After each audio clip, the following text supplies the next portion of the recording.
Welcome back to a brand new series of Bold Thinking, entrepreneurial stories honestly told. In a world full of chaos, this is a podcast about the people making positive change in the world, using bold thinking to transform businesses and themselves. How much time does your car sit parked in your driveway or on the side of the road? I know for one, ours is there a lot. Today, I'm speaking to David Green, Chief Technology Officer at Lynk & Co., a Swedish Chinese brand that's on a mission to change our relationship with mobility. David is a self-confessed tech geek, and as part of his role, he's focused on the connected car and developing transformational mobility solutions. Sounds intriguing. So welcome, David, and thanks for joining us today from Sweden. Really great to see you. Thanks very much. It's good to be here. So first off, how are you doing today? Oh, really good. Yes. Beautiful weather here in Sweden, blue skies and sunshine. And and air's clear. It's a wonderful place to be. So really fascinated by Lynk & Co. We absolutely love the story about it. So I want you to start off by telling us about your career and how Lynk & Co. came about. Oh, yeah, sure. So, there's not much to tell. I've had a number of different roles in, consumer electronics and then into the automotive industry because I really like cars. And I worked in automotive for quite some time and ended up here in Gothenburg with Volvo, in a team called, the Misfits, basically, trying to do some transformational change and bring new ideas forwards. Volvo was bought by Geely, and that gave us the opportunity to, start a new automotive brand. Yeah. As crazy as that may sound. We had a white piece of paper and just brought all of the innovation we could together onto that bit of paper. And the mission was, and being serious for a little bit, the automotive industry, the car as a product, hasn't really changed much in the last 100 years, and hasn't really kept up with the pace of change in terms of customer experience and what is called digital transformation. I don't want to use a buzzword, you can ask me about it, but lots in our lives have changed, but we still transact the car in the same way. And there are good dealers and bad dealers, but generally speaking, the impression of a car salesman is pretty poor. And we had the opportunity to do something about changing that and reinvent the relationship, hopefully, with the car and take some bold strides towards changing mobility. So what got you fascinating all this? I mean, we spoke about this last week and we were talking about passion, and actually you came right back at me and said it's not about a passion, it's about solving problems. And I went, brilliant, love that. So tell us a bit about the problem that you believe you solved. Well, first things first, most people treat the car as a form of mobility, and it's more than that. Cars for humanity have really opened up the ability to go places, to meet people, to get out of the town you were born in, and all of these sort of things. But actually, we're sort of running out of space for all the cars on the road, and congestion's getting worse, and it's becoming more of a pain to own them.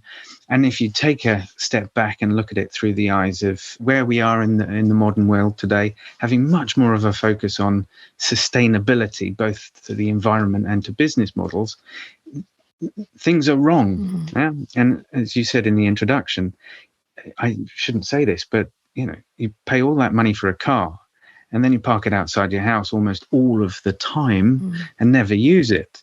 What you're really paying for is that moment where you just want freedom on demand. So that's what you pay all the money for. But the expensive piece of equipment just sits there not doing anything. We thought we could put all these things together, right? So change your experience. So instead of having to go to a dealership and haggle for the right deal, we just provide the ideal car as much as we can with all of the equipment on it. No choices, no having to make compromises or pay extra to get different equipment. We put all the equipment on the car. We make it available for a fixed monthly fee. In Europe, it's €500. And included in that, you get a connected vehicle, so it's connected to the internet with a data package, not unlimited mileage, but you can drive the car as much as you want. And we'll look after the maintenance and the insurance and everything around the car and make it completely hassle-free for you. And if you're not using the car, you can make it available for other people. You can actually share it out, a bit like Airbnb. And when you share it out, you can make a revenue in, so you reduce your monthly cost. And we thought that was the perfect car. Sends around not doing anything. The experience of a car is not great. We can change both things and really start a revolution. I love it. When can I get one in the UK? Well, we're in the process of rolling out in continental Europe at the moment. We've just started this year with deliveries. So we've done Sweden, obviously hometown, Netherlands. We're going into Germany and France. It'll take us a little while, but maybe in a year, hopefully not more than 2, we'll be in my home country. Yeah, brilliant. I absolutely love the idea behind it. I mean, I do like the idea of the revenue return. I have to say our car sits in our drive probably about 80% of the time at the moment, which is absolutely bonkers, isn't it? Yeah, it is. I mean, once you get to grips with the fact that really what you're doing, as I said, is paying for that mobility on demand, it being there whenever you want it, then you sort of come to accept it. But if you really do the maths, yes, it's a lot of equipment that sits around unused. Yeah. So, I mean, talk to me about this connected car. What do you believe that connected car really means for a customer? I'm not sure the customers really care about the connected car. Yeah. I shouldn't say this. I'm responsible for developing the connectivity. What they care about is the things that it enables. It's like your smartphone. You don't really care about the hardware. What you do is you care about the new experiences, services, capabilities that the apps inside give you, right? And with the car, it's slightly different, but you connect the dots. So we call it infotainment, but on your journey, you can get information through navigation. You can find on and off street parking or get updates on traffic situations and be rerouted. You get entertainment, so you can stream podcasts into the car or get radio from around the world, or and maybe be a bit more efficient. So get calendar updates and things like that. And if you're running late, send a message to your meeting. So all of these things make the driving experience better, but there's more. It looks after you as well. So if you have an accident, the car reports the location if you don't respond to the emergency services. Amazing. We can do maintenance. We can update the software over the air and improve the vehicle slowly over time and bring new applications and capabilities to it. And of course, finally, you can control the car when you're not in it. So you can, check its location. You can check the fuel level.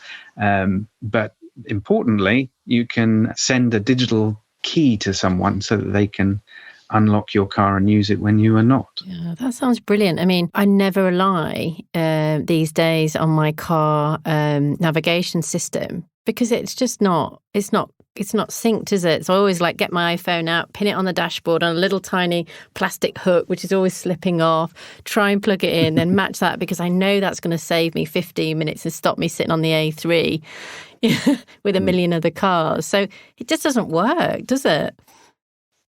No, you're right. And I must confess, it's a while ago now, but the journey of that started for me when I went out on a test drive on an early car, not a Lynk & Co car. And the engineer who was responsible for navigation had actually got a little piece of blue tack on the screen. And I asked him what it was for. And he said so that you stick his Samsung phone onto it. You're responsible for the navigation. So yeah, it's harder than you think to get it right. What we've done is we've partnered up with Here Technologies, so they provide our maps. We haven't tried to do it ourselves, and we also don't like really the idea of you balancing your phone in the car. Not the safest experience, but yeah, it's part of the connectivity. You can, if you've got an iPhone, you can connect wirelessly, use Apple CarPlay, and then you can get your Apple Map on the screen instead. Yeah. So, I mean, obviously, we've just been through this and are going through this crazy pandemic at the moment. Do you think that's made people think even more about their cars sitting in their driveways? And do you think this is like a tide of revolution that's coming that's going to really affect the existing automotive companies? Because this feels pretty disruptive and revolutionary. Yeah, I mean, we're at the beginning of the journey. You never really know how disruptive you're going to be. And during the pandemic, it sort of shifted from, people speaking to us were saying, well, I would never share my car out. How do I know who's in there and what diseases they've got? Yeah, but that's slowly changed to people realizing that they've spent time in their houses now for months on end with pretty much no mobility, looking at a car that sits in the driveway doing nothing, wanting to make better use of that. And that's the feedback we've been getting, which is good. I think there will be a lot of lasting impacts from this journey that we've been on. And one of them, I think, will be more innovative business models, better use of our resources, bigger willingness to work together as a society. And I think we tune into that. 100% agree with you. So I want to ask you a little bit about, obviously, one of the main reasons we started this podcast was around bold thinking. The word, it just felt really depressing this time last year. And it's a bit like catastrophes happen, but you look for the helpers. So we really wanted to do something that was quite bold and aspirational and also really sort of optimistic. So what do you think bold thinking means to you?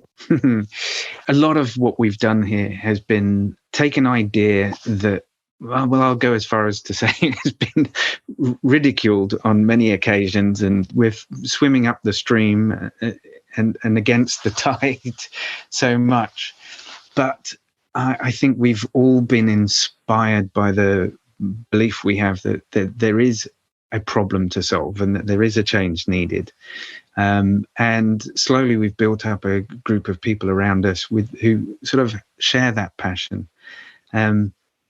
I think when you're faced with a challenge, it's quite liberating, possibly. And you can push forwards with new ideas and be creative, and you've got less to lose in a way. So I think right now, bold thinking is a great statement to make and a wonderful idea for a podcast. I think we should all dust off our pipe dreams and brilliant, crazy ideas and get on and give it a go. Yeah, I love that. So, I mean, obviously starting Lynk & Co has been an incredible adventure for you. What do you think is the most interesting thing you've learned along the way?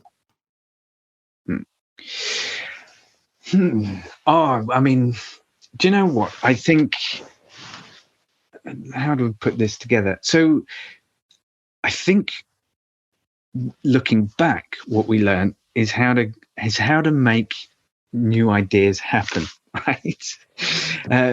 In more than one way. So it's almost building up a toolkit of how to make new ideas go forwards and coping mechanisms. So there's three elements to that. So the first thing is understanding how to launch the idea, because as I just hinted, if you have got a new idea, if you've thought of something different, then it's fairly likely that everyone else will think it's ridiculous, right? Yeah. And that could be for two reasons. One, that they've never seen or come across it before, and it's a brilliant idea, but it's just new. Or it could be that it's ridiculous, right?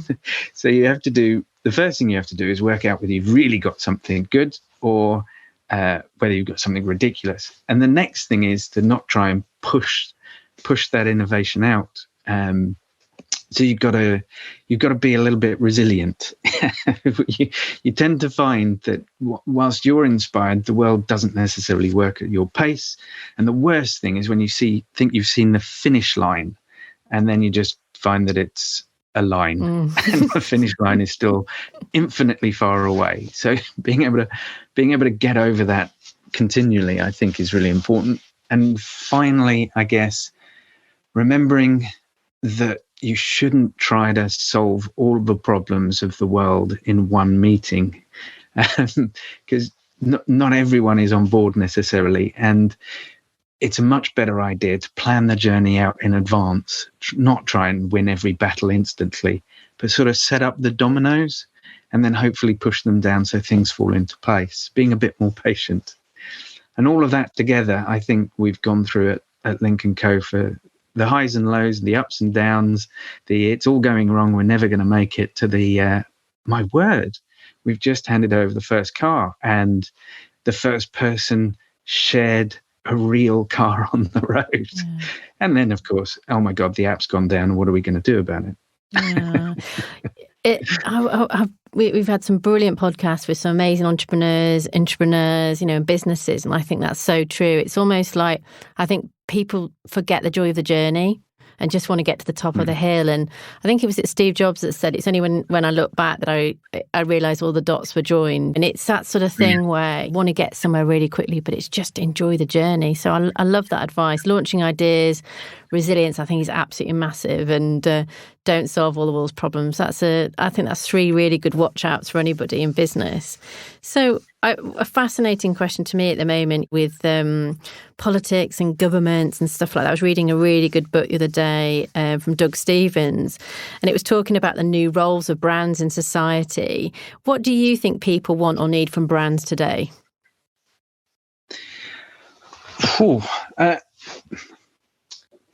I really think that what's important about a brand now is realism, right? We've faked it so much before. A brand is like a personality. And if you put on a mask nowadays, it falls off just too easily. You've got to be true and honest and fair and live your ideals, I think, as a brand.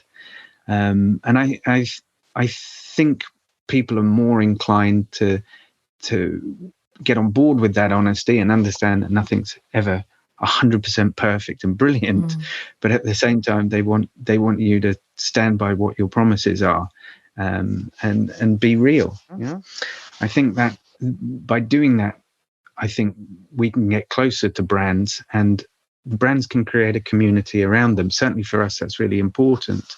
We're going to have members with a car and all of the responsibility that comes with, and members without a car. We've got to get that community to work together. So, and the brand is a big part of being able to do that. I think that's so true. And me and David had a really good chat last week because talking about his sort of tech experience and vast knowledge. I'm worried to death about my 15-year-old who's always gaming. It is driving me insane. Part of his GCSEs and A-levels is really leaning towards maths and sciences and stuff like that, which is quite unusual for me, as I'm much more I'd like the word sort of businessy arty. And one of the things I absolutely love that you said, and that's going to lead into my next question, is that I said about him gaming, you said, yeah, but at least he's co-creating in the gaming world. And I absolutely love that you said that. And I've actually got off his back in the last week, David, over his gaming. So I really want to ask you this question is, what would you say is tech's roles in our lives? Because I think that's a massive question at the moment on everyone's agenda. Yeah. If I look back, my parents, I think I might have mentioned this to you, my parents would have told me to stop watching television, right? And technology moves on, and now your son's, I don't know, whatever, Minecraft with his friends, and you're right. Television was one way, and at least Minecraft now is a community, and he's talking to his friends and building stuff together. What is tech's role, though? What should tech's role be? I think it's to make life easier, better, give us more free time, and fade into the background so that you don't really notice it. Yeah, that's when technology is good. What is technology? So, and I have to say, I was smart. What did you say? Vast knowledge. Crikey! I hope my colleagues don't hear that. Well, way more than mine.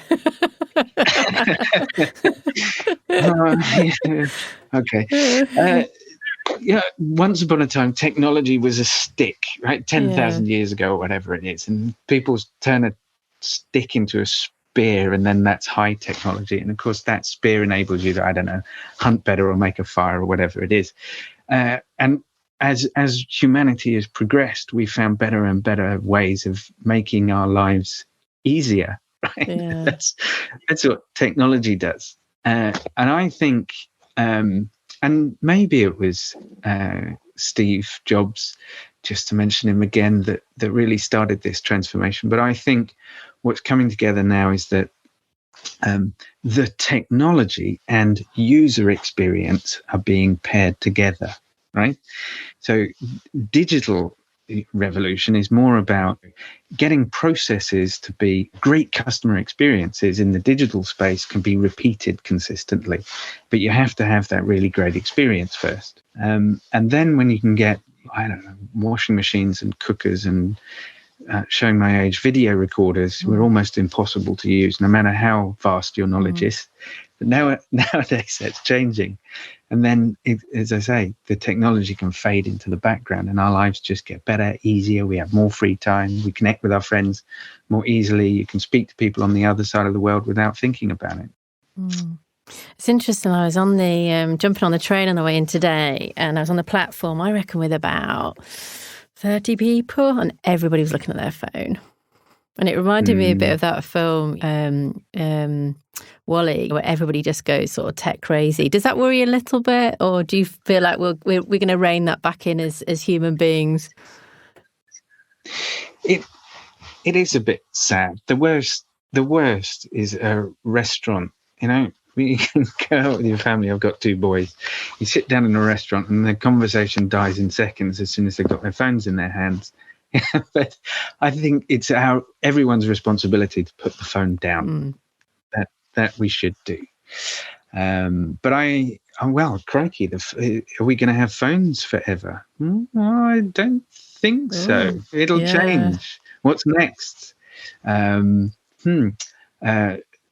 Mixed reality glasses. There you go. Yeah. That'll be the next big thing. And then we'll be able to walk around with our heads up instead of looking at our hands. So how optimistic are you? And what's it going to take for a brand to thrive in the future, do you feel?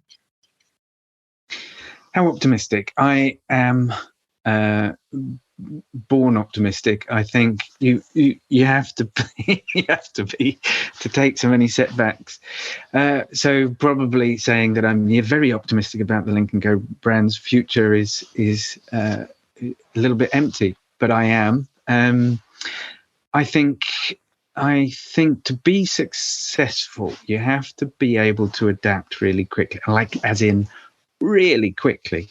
Things change at the moment so fast. Our capabilities are evolving so rapidly, and then because innovation really is open, you don't have to have a corporate pitch to develop an app and get it out into the world and create a new service. Anyone can almost do it.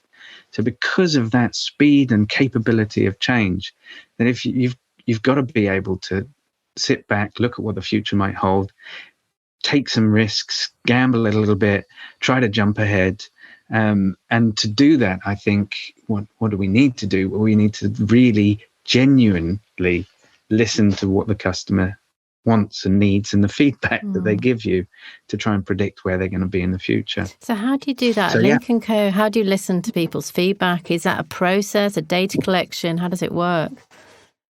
Oh, God, you make it sound so dry. Is it a process? Is it data collection? Well, in a number of ways. just to get away from that, is it a process or data collection? Sorry. No. I feel like I fill in so many surveys at the moment in various places. Like, oh my God, can you just have a bit of fun with me?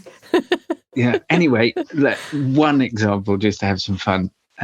We have put an app in the car. So on the screen, there's a little app, which we call the Collab app. And when you open it, it only has one function. You can record an anonymous message. Ooh. So it gets turned into text and ends up with a guy called Toma. And you can say whatever you like. You can give us feedback on the car, suggest a new application, tell us what the weather is doing, give us an idea that you'd like to see happen, all of that. And so we get blunt, genuine feedback, normally from people who are stuck in traffic and therefore already a little bit fed up. But We take it all on board. Yeah. And we do a little bit of open innovation and co-creation and all these sort of things. And we get some really genuinely crazy stuff. Have a lot of time sitting down to try and work out what the crazy stuff could become. Yeah, I love that. I love the way your brain operates. And I like the fact that it's a lot more sort of instantaneous rather than sort of survey-based. So when you sort of look back in the next sort of, in 10 years' time, what do you think the legacy you'll have left for the world will be with Lynk & Co? Do you feel like there's a legacy happening here? Oh, that sounds great. If there was looking back in 10 years and seeing our legacy, I have a feeling, and seeing as you've given me 10 years to play with, I have a feeling that certainly in cities like you're in at the moment in London, that this idea of driving your own car with only you in it into the center of a big city and sitting in the traffic with nothing better to do than stare out of the window, looking over your hands, listening to Radio 4, not that that's a bad thing, that's going to change. What will it be? I don't know. But I think in cities, there's going to be autonomous transport, right?